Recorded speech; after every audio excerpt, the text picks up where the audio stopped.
Boa noite, pessoal. Bom, não sei que hora vocês vão efetivamente assistir esse vídeo, tá? Mas cumprindo o que eu já tinha programado na aula anterior, eu pretendo disponibilizar para você o conteúdo das aulas com uma semana de antecedência. Então, na aula de hoje, vocês vão estar recebendo o conteúdo da aula da semana que vem, para que faça sentido aquele nosso mecanismo de funcionar como tira-dúvida no horário de aula. Tá? Como eu tenho dificuldade no acesso, cai, eu não consigo, o pessoal não me escuta, dá uma travada, então eu não vou colocar todo o conteúdo daquela forma online, onde todo mundo está ao mesmo tempo online. Então eu vou entrar no horário da aula daquela forma para tirar dúvidas, fazer um resumo do conteúdo, mas eu quero ter o cuidado de deixar todo o conteúdo efetivamente disponível na internet, né, por meio de vídeos, e daí a gente conversa para tirar as dúvidas, a gente vai tentando evoluir à medida que a coisa vai acontecendo. Bom, pessoal, na aula de hoje, né, começo sempre, né, colocando meu contato. Então, precisou falar comigo, aonde que está? No começo de todas as aulas eu deixo meu e-mail, meu telefone, meu WhatsApp, e esclarecendo que eu estou à disposição para tratar do que vocês precisarem, do que vocês quiserem. Tá? A ideia hoje é começar a falar do que? De teoria geral dos recursos. Falar de recurso propriamente dito. Então, o processo segue aquela evolução lógica, né, pessoal? Primeiro a gente tem fase postulatória, onde vem autor e réu e postulam, pedem em juízo o reconhecimento do que acham por direito. Tá? Um pede alguma coisa, outro diz que aquela coisa não deve ser dada, isso está postular, isso é pedido em juízo. A segunda fase que nós vamos ter no processo regularmente é a fase de saneamento, onde vão se corrigir todos os vícios processuais existentes, todos os problemas que tiverem, fase de saneamento. Pós-fase de saneamento, nós vamos ter fase de instrução, onde eu vou fazer a colheita das provas, e fase de decisão, fase decisória, onde o juiz profere uma decisão, e posteriormente nós temos a fase recursal. É nesta fase recursal que nós estamos tratando agora. No processo do trabalho, especificamente, nós vamos ter, por exemplo, toda a fase de saneamento, de instrução e decisória, via de regra, devem acontecer dentro da audiência de instrução e julgamento. Por isso que ela é uma audiência um pouquinho maior e por isso esse é o nome, instrução e julgamento. Tá? Então, agora, teoricamente, nós já vencemos esse conteúdo, nós já falamos com relação a isso e a gente tem que falar daquilo que vem após a sentença, que são os recursos. Então, para começar a falar de recursos, hoje a gente fala assim de uma forma bem objetiva quais são os pressupostos, qual é a teoria geral dos recursos, no caso, recursos trabalhistas, tá, pessoal? Então, a gente vai tratar efetivamente, dos recursos trabalhistas, tá? Conceito, pessoal, o que seria recurso propriamente dito? Então, para isso, a gente pega lá José Carlos Barbosa Moreira, né, que diz: recurso é o remédio voluntário, idôneo, apto a ensejar dentro do mesmo processo a reforma, a invalidação, o esclarecimento ou integração da decisão que se impugna. Né? Então, o que é recurso? É uma forma de rever a decisão. Tá? Nós estamos vendo aqui, recurso tem alguns meandros, né? Mas ele serve primeiro, reforma. Quando eu falo que o recurso é um mecanismo de reforma, eu estou dizendo que ele é um mecanismo para mudar. Ou seja, eu perdi aquele pedido de horas extras, antes com recurso, para quê? Para que o juiz reveja aquilo, mude aquilo. Isso é um recurso de reforma, reformar a decisão. Invalidar a decisão. Eu não fui citado corretamente naquele processo, citaram meu vizinho e daí o processo correu revelia. Eu quero demonstrar isso, quero invalidar o processo porque eu não fui citado corretamente. Faltou um pressuposto de constituição do processo. Tá? Então, eu vou declarar, eu quero que reconheça uma nulidade. Sempre que eu vou pleitear a nulidade de alguma coisa, é um recurso de invalidação. Então, para que serve o recurso? Para reformar uma decisão, para invalidar uma decisão. Num terceiro elemento ali, ele coloca esclarecimento ou integração da decisão. Então, é praticamente uma terceira função do recurso que ele não quer mudar, ele não quer invalidar, mas ele quer esclarecer melhor. Sabe aquela situação onde o juiz faz um negócio, você lê e não entende? Tá?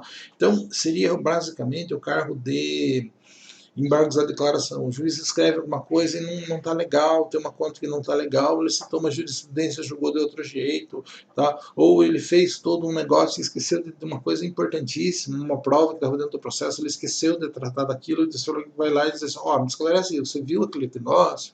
Então esse é um recurso de esclarecimento ou de integração. Tá? Então, são essas funções, é para isso que serve. Então, para que é recurso? É para rever a decisão, para mudar, para invalidar ou para pedir um esclarecimento. Então, isso é recurso, pessoal. Tá? No conceito que ele deixa claro que recurso é apto a ensejar dentro do mesmo processo. A gente já chega nesse assunto novamente. Tá? Características. Remédio. Tá? É um expediente, é uma ferramenta processual que tem por objetivo corrigir uma falta, um erro jurídico. Então é um mecanismo, é o remédio, é a ferramenta que eu tenho para corrigir um erro. Segundo, recurso sempre é voluntário. Recurso não surge do nada. Não tem assim, é contra a prefeitura. Não, daí não é recurso, é outra coisa o nome. Tá? Recurso é aquilo que a parte interessada vai lá e pede. Então, característica básica, primeiro, ele é um remédio. Ele que visa fazer o conserto jurídico da situação. Segundo, é voluntário, tem que ser pedido por alguém. O que mais, pessoal? Reforma. Tá? Ele que vai mudar a decisão. Então, característica segunda. Ou, se ele não muda, ele vai invalidar a decisão. Há um erro, uma forma errada, um juiz incompetente, tá? Vai esclarecer. Então, ou ele reforma, ou ele invalida, ou ele esclarece a decisão, de acordo com aquilo que a gente já tinha falado. E, necessariamente, órgão julgador distinto e hierarquicamente superior. Usual nos recursos que são... Mas precisa ser assim? Às vezes não, pessoal. Dependendo do recurso, é uma característica que quando eu tenho um recurso de reforma ou de invalidação, esse recurso vai para a autoridade superior. Normalmente é uma característica que isso aconteça, mas quando o recurso é, bem especificamente, nesse caso aqui, pessoal, um recurso de esclarecimento, eu não posso pedir que o tribunal esclareça o que o juiz de primeiro grau fez. Então, se o caso é de recurso de esclarecimento ou de integração, daí, neste caso, não é direcionado ao juiz hierarquicamente superior. Ele vai ser direcionado ao juiz hierarquicamente superior quando for um recurso de reforma da decisão ou um recurso de invalidação da decisão.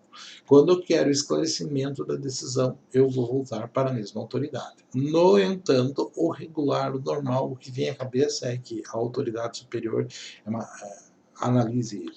Essa é uma característica básica que nós temos do nosso sistema recursal. Tudo bem? Natureza jurídica dos recursos, pessoal. Quando a gente fala de natureza jurídica dos recursos, a gente tem duas correntes, duas formas de pensar a respeito desse assunto. Quais são elas, pessoal? A primeira, que o recurso é uma ação autônoma. Segundo, é o prosseguimento de um procedimento ordinário. Pessoal, nós seguimos hoje a ideia de que o recurso é um prosseguimento de um procedimento ordinário. De acordo com aquilo que a gente leu lá no conceito que o sujeito deu para a gente, recurso é aquilo que acontece dentro do mesmo processo, dentro da mesma relação jurídica. Então, para nós, recurso é o segmento do processo. Tá? Está dentro do processo, está mudando. Eu faço o recurso de apelação dentro do recurso ordinário e ele leva o caderno recursal junto. Quando eu falo caderno recursal, eu estou pensando naquele povo que vivia lá antes de vocês, no direito, em que o processo era um monte de papel que formava os autos. Hoje em dia, nós temos um processo eletrônico, mas aquele processo segue a mesma linha. Não abre uma árvorezinha, não abre um processo novo, é a mesma discussão, vai sendo juntado, vai sendo catalogado, juntado o documento no mesmo processo. Então é isso que nós dizemos, o nosso processo é dessa forma, dentro daquele processo. Tá? Existe uma outra corrente, pessoal, que diz que recurso tem natureza autônoma e que eu faço o recurso completamente desvinculado ao processo anterior, porque aquela relação acabou e eu quero rever aquela relação que estava errada. Tá? Essas duas correntes são interessantes, nós temos que lembrar, saber que as duas existem, que a nossa regra geral é o procedimento dentro do mesmo procedimento ordinário, como esclarece Humberto Teodoro, né? A corrente dominante, que é essa do procedimento do procedimento ordinário, prosseguimento do procedimento ordinário, diz assim: a corrente dominante, no entanto, prefere conceituar o poder de recorrer como simples aspecto, elemento ou modalidade do próprio direito de ação exercido no processo. Apresenta-se também o recurso como ônus processual, enquanto a parte não está obrigada a recorrer do julgamento que a prejudica. Ok? Então, isso é a ideia. A natureza é que ele tem a natureza de prosseguir dentro do mesmo processo. Pessoal, é uma questão de natureza, uma questão de organização das coisas. Daí, nós temos que distinguir recurso de outros meios de impugnação, de outras coisas. Então, eu vou colocar para vocês que existem duas definições claras com relação ao recurso. Existe recurso no sentido lato e existe recurso no sentido estrito. Tá? Eu costumo contar uma história, pessoal, que uma vez eu estava no NPJ da UEPG, tá? E chegou, assim, acho que eram umas 3 ou 4 meninas, tá? Quem era o NPJ da UEPG naquela época? Ficava na rua 15 de novembro, no centro de Ponta Grossa. E essas meninas, assim, eram todas internas de um colégio de freira que tem ali do lado da catedral, em Ponta Grossa. E estavam reclamando o quê? Estavam reclamando que a freira, a chefe, era muito rígida, que elas vinham do interior, o pai dela pagava uma mensalidade, que era super caro, que elas tinham todas as coisas delas lá dentro, e que o regime era muito rígido, que elas não podiam ver televisão, que elas não podiam mexer no computador durante a noite, não podiam fazer nada, e que era um absurdo, e que elas queriam reclamar e queriam saber se a gente podia entrar com processo, se a gente podia ajudar elas. Conhecendo a situação, vendo, né? O que eu vou dizer, né? Claro que se fosse um colégio normal, a gente podia até brigar, pensar em uma série de coisas, mas é um colégio de freiras. Como é que eu vou fazer para brigar com isso? Tá? Por incrível que pareça, naquela época eu conhecia o bispo da cidade, era amigo meu, por causa de umas outras atividades que a gente tinha, e a sugestão que eu dei foi o seguinte: você não quer trocar uma ideia com alguém que tem influência lá, para tentar dar uma conversada com a irmã, para tentar resolver? Então, o jeito mais lógico que eu consegui para ajudar elas foi trocar uma ideia com o bispo pedir para que a freira desse uma maneirada. Né? Então, isso foi o que? Foi a forma com que a gente teve, foi um jeito que a gente teve para tentar resolver o problema das meninas. Isso se enquadra, pessoal, dentro do que a gente está falando, no conceito de recurso no sentido lato. Porque recurso é tudo, qualquer medida capaz de rever uma decisão. Então a freira só pode fazer assim, eu não deixo fazer de outro jeito. Tá? Recurso sentido lato é quando eu vou procurar um mecanismo de mudar aquela decisão de alguma outra forma. Então eu, como advogado, orientei as meninas a fazer o quê? Procurar o bispo. Converse com ele, troca uma ideia. Né? Mas dessa ele ajuda vocês. Né? Então, foi o que é isso? Sem recurso no sentido lato. O que é recurso no sentido estrito, pessoal? Não é qualquer medida, não é qualquer coisa fora, é o que está dentro do processo. Então, eu entro com o processo, tem uma sentença, o recurso é o quê? É um recurso dessa sentença, uma apelação, que vai dentro do mesmo caderno, vai dentro dos mesmos autos. Tá? Então, isso é recurso no sentido estrito, no sentido técnico. Quando nós vamos falar aqui, quando nós vamos estudar aqui, nós vamos falar de recurso em sentido estrito. Então, esquecemos o conceito lato de recurso, que recurso pode ser qualquer outra coisa, pode ser qualquer outra medida. Por exemplo, pessoal, se eu entrar com um mandato de segurança, é outro processo. Às vezes eu quero invalidar o que um juiz fez, entrando com mandato de segurança contra a decisão dele, um habeas corpus, uma ação declaratória de nulidade. Então, são ações novas. É recurso? Sim, mas não no sentido estrito da palavra. Por quê? Porque dá ensejo a criação de um novo processo. Então, esse é recurso em sentido lato. Então, tudo é recurso? Sim. O leigo fala isso? Sim, mas tecnicamente também é recurso, só que não dentro da mesma relação jurídica. A partir do momento que nós estamos falando de processo do trabalho, para nós interessa recurso em sentido estrito, que são aqueles recursos utilizados dentro da mesma relação jurídica. Tá? Recurso ordinário, marco de declaração, recurso de revista, tá? E recurso em sentido estrito, são recursos que nós vamos ter dentro de uma mesma relação. Ok? Então isso é recurso para nós. Existem outros meios de impugnação? Sim, esses outros meios de impugnação se encaixam como recursos no sentido lato, são meios de defender o interesse da parte, mas que não vão estar carregados dentro do mesmo caderno processual. Tudo bem? Apenas assim uma observação. Hoje nós temos os recursos mais altos no nosso ordenamento jurídico, isso é muito mais processo civil, mas também se aplica aqui. Tá? Quais seriam os recursos mais altos? O recurso extraordinário, que é uma defesa da constitucionalidade, e no caso do direito do trabalho, seria o recurso de revista, que é a aplicação da legislação ordinária com revisão lá pelo Tribunal Superior do Trabalho, pelo TST, recurso de revista. Tá? Existe no caso de não sendo o processo de trabalho, seria o recurso especial de competência do STJ. Existem medidas, existem projetos tentando transformar recurso extraordinário, recurso especial, recurso de revista, não mais em recursos, e sim em ações. Ação de recurso de revista, ação de recurso especial, ação de recurso extraordinário, que quando terminasse o processo em segundo grau de jurisdição, o sujeito tivesse que entrar com uma ação lá em Brasília. Tá? Isso mudaria, existe uma corrente tentando fazer isso.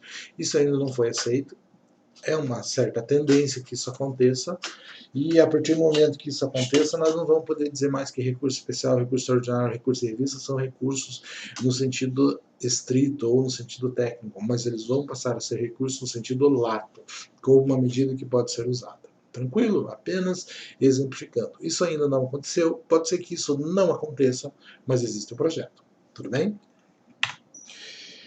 Dentro dessas outras medidas para impugnação de decisões que estão dentro dos recursos no sentido lato, abrangente da palavra, nós vamos mencionar algumas e dizer qual é a diferença disso com o recurso no sentido estrito. Primeiro, ações autônomas. Né?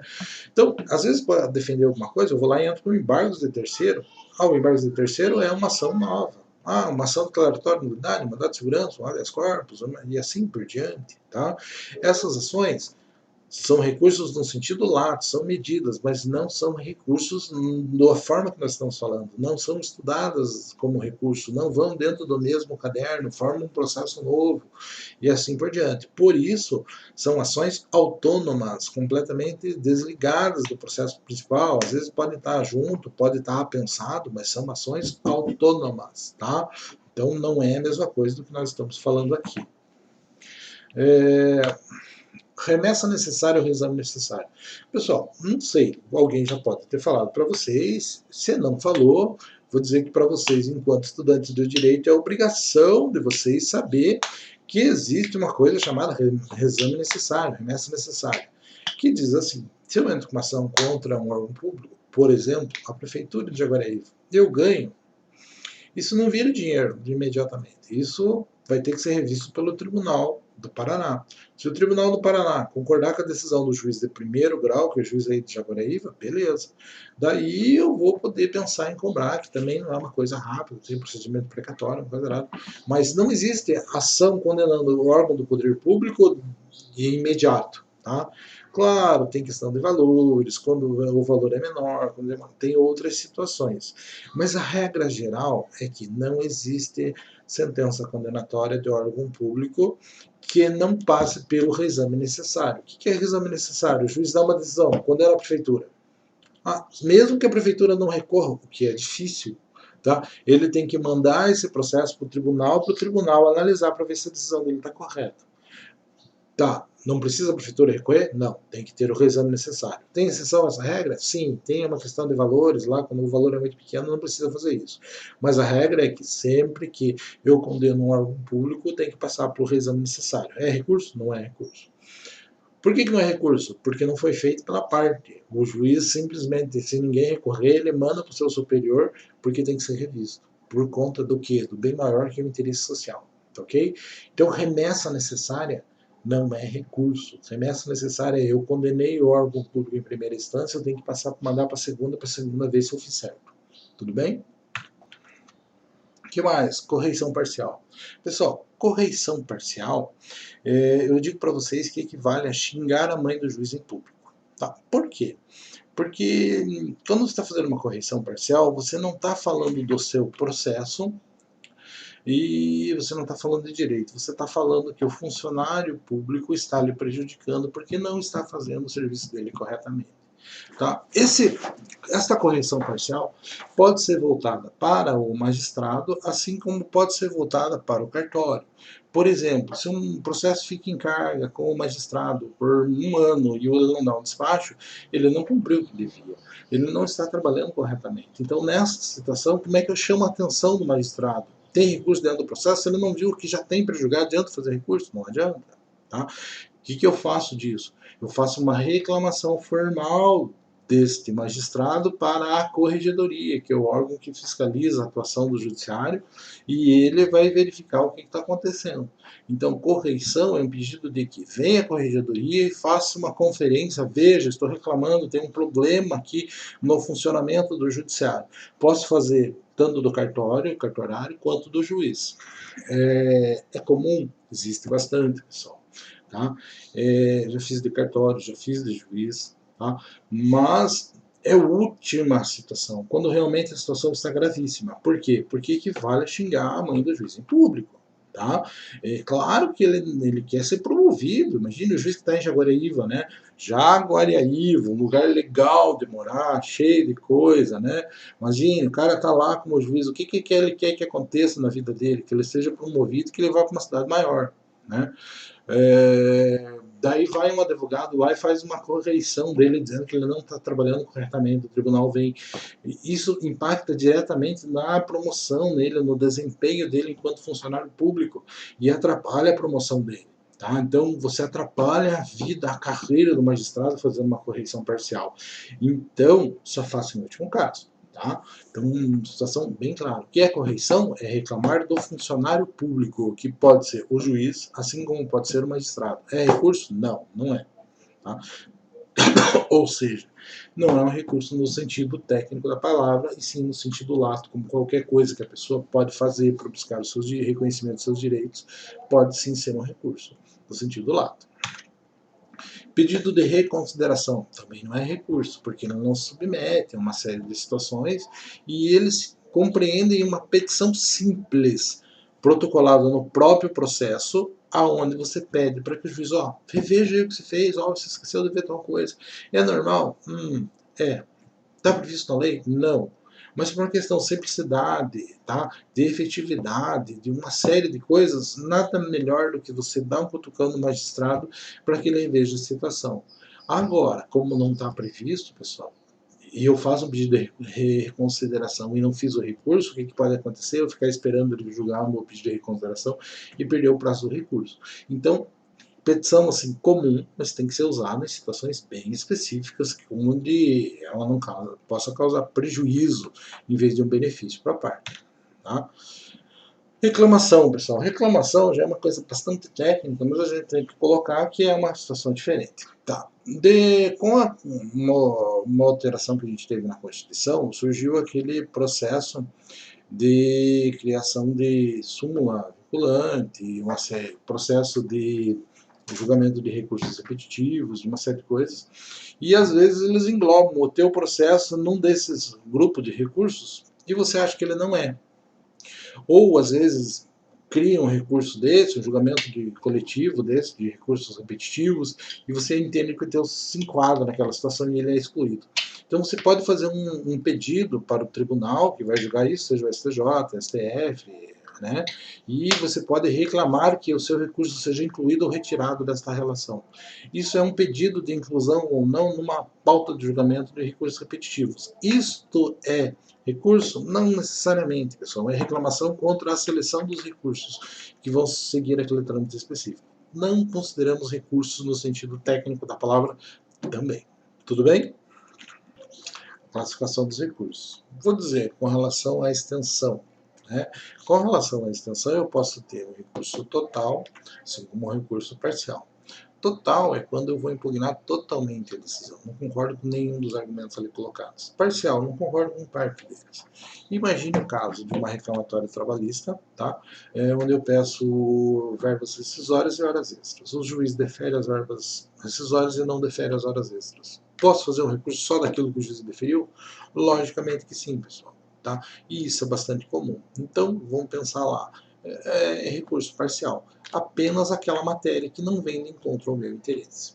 Quanto à fundamentação, pessoal, nós vamos ter fundamentação vinculada, quando indica o vínculo especificamente. Por exemplo, um recurso de revista é extremamente vinculado ao que já foi discutido no recurso ordinário, que é o recurso anterior. Embargos à declaração, ele só serve para discutir aquela situação onde a declaração não está correta. Tá? Então ele tem um vínculo bem específico com o que pode ser alegado dentro dele. Já eu posso pegar uma fundamentação absolutamente livre, que seria o caso de um recurso ordinário, que é o recurso mais abrangente que nós temos dentro da Justiça do Trabalho. Tá? Por meio desse recurso, eu posso colocar tudo aquilo que não vem de encontro ao meu interesse, eu posso argumentar dentro de um recurso ordinário, porque ele tem a sua fundamentação livre. O que mais, pessoal? Com relação ao objeto, né, imediato, eu posso ter ordinário e extraordinário. Pessoal, extraordinário, eu não estou falando assim, nós temos que entender que isso aqui é uma classificação bem abrangente do nosso sistema recursal, tá, pessoal? Então nós vamos chamar que existem recursos extraordinários e recursos ordinários lato sensu, no sentido abrangente. Por quê? Porque também existem recursos ordinários e extraordinários previstos na Constituição Federal. É disso que nós estamos falando? Não, não é disso que nós estamos falando. Vou dizer para vocês que recursos ordinários é aqueles que ordinariamente acontecem, que normalmente acontecem. Recursos extraordinários são aqueles que extraordinariamente acontecem, que raramente acontecem. Mais especificamente, pessoal, preciso que vocês entendam que recursos ordinários são aqueles que são ligados à lide propriamente dita, aos argumentos, aos fundamentos da lide. Tá?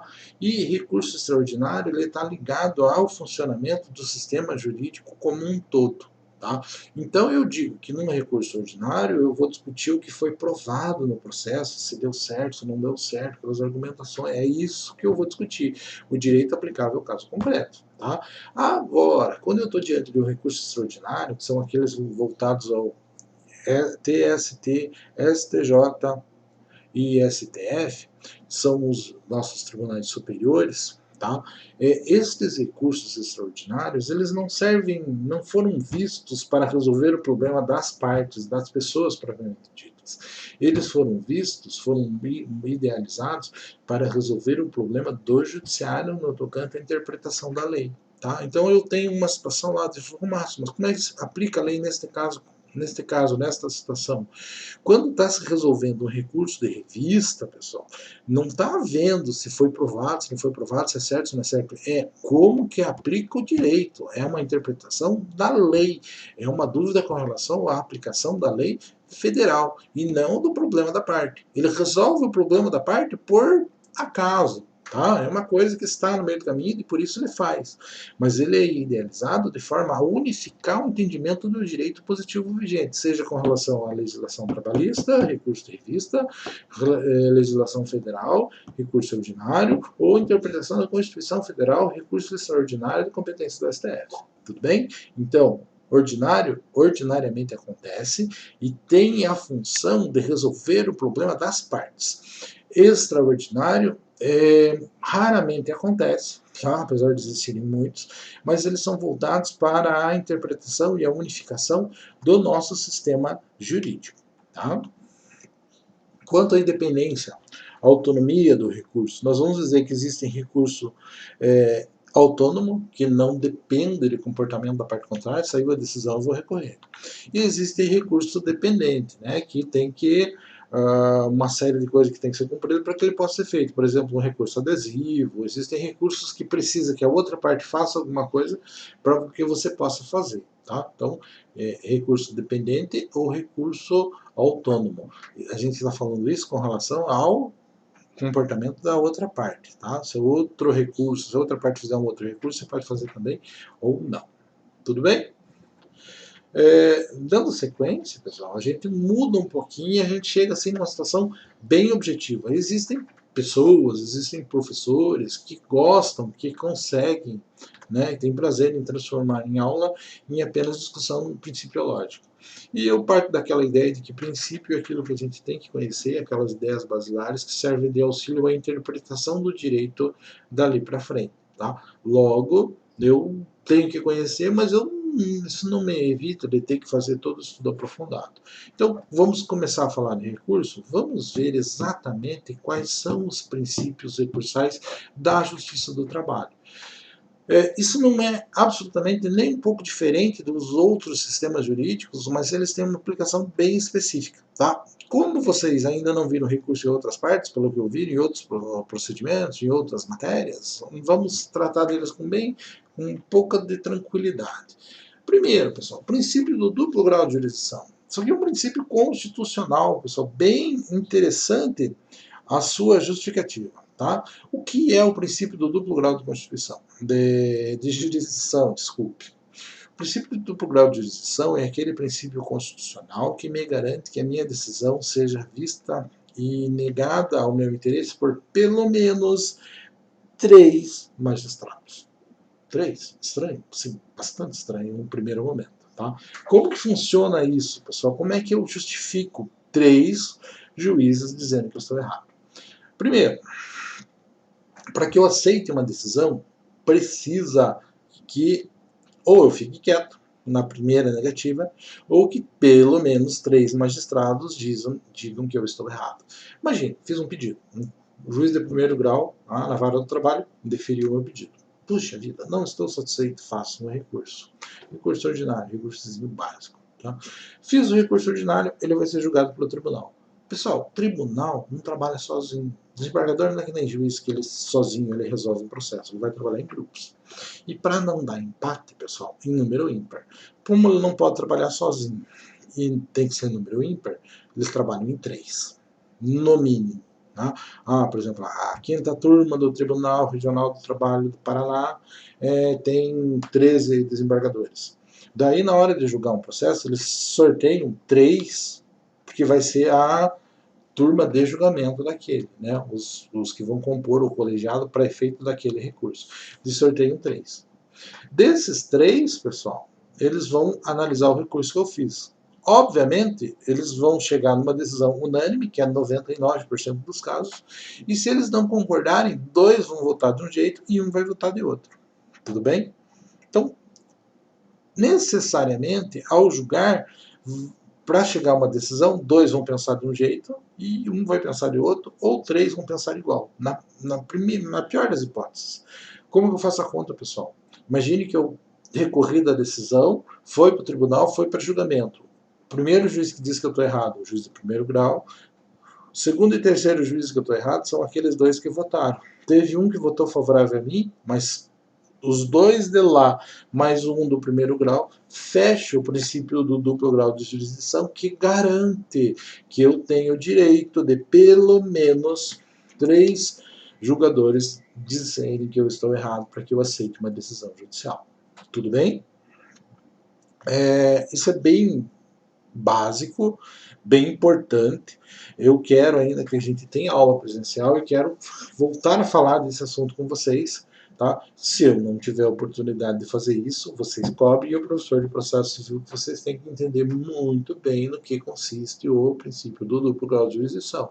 Não é que tem tribunal.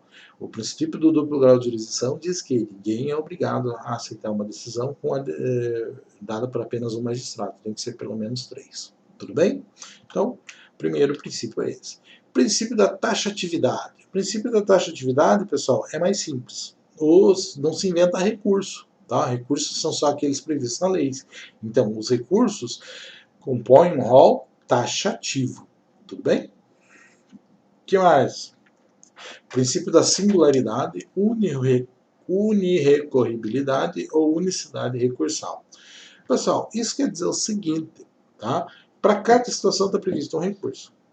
Às vezes entra 2, 3 tipos de recurso diferentes, mas é que para cada situação é um recurso.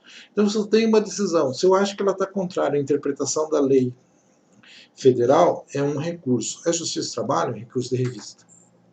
Mas eu acho que ao mesmo tempo infringiu a Constituição Federal, daí é um recurso extraordinário. E foi a mesma decisão. Então eu faço um recurso de revista e eu faço um recurso extraordinário. Por quê? Porque aconteceram coisas diferentes na mesma decisão.